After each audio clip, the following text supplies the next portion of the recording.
Good morning, কেমন আছো তোমরা সবাই? আশা করছি তোমরা সবাই ভীষণ ভালো আছো। ঋতুশ্রীর আরও একটা ব্লগে তোমাদেরকে অনেক স্বাগত। চলো আজকের ব্লগটা শুরু করা যাক। এখন বাজে ঘড়ির কাঁটায় প্রায় রাত 9:30।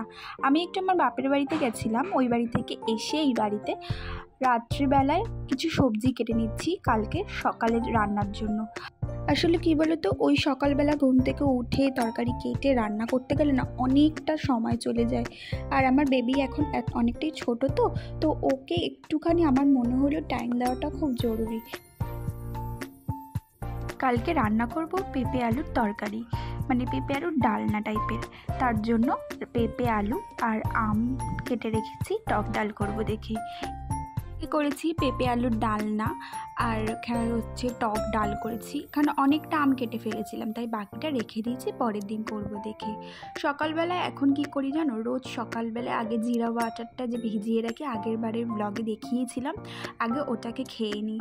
আমি শুনেছি জিরা ওয়াটার খেলে বেলি ফ্যাট কমে অ্যান্ড গ্যাস্ট্রিকের প্রবলেমও অনেকটা কমে যায়।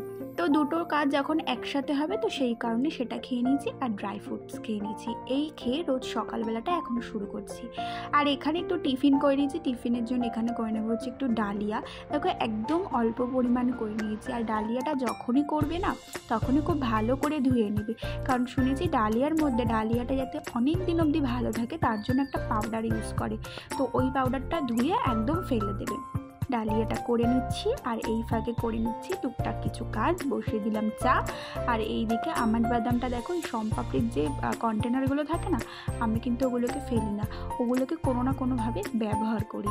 কন্টেনারটার মধ্যে এক পাশে আমন্ড আর এক পাশে কাজু বাদাম দিয়ে ওটাকে রেখে দিই ফ্রিজে। ডালিয়াটা করে এখানে চলে এসেছি, স্নান টান করে এখানে এখন পুজো দিয়ে নেবো। আজকে হচ্ছে মঙ্গলবার। প্রথমত আমরা মঙ্গলবারে খুব চেষ্টা করি নিরামিষ খাওয়ার, দু একদিন সেটা হয় না। আর তারপর আমি এখানে বজরংবলীর পুজো করে নিই। বিশ্বাস করো, এই একটা জায়গা যেখানে আসলে আমি এত শান্তি পাই, ভক্তি ভরে আমি এখানে মন দিয়ে পুজো দিই। তো দেখো আমি কীভাবে পুজো দিচ্ছি। তোমরা তো অনেকেই জানো বজরংবলীর পান খুব পছন্দ, তো পানের মধ্যে সব ধরনের ফুল, এলাচ আর দারচিনি দিয়ে আমি এখানে বজরংবলীকে সেটা অর্পণ করি। চলো, এই দেখো আমার ছেলে কি করছে। আজকের ব্লগটা বন্ধুরা এখন অবধি রাখলাম। খুব ভালো থেকো তোমরা সবাই, আশা করছি তোমাদের ব্লগ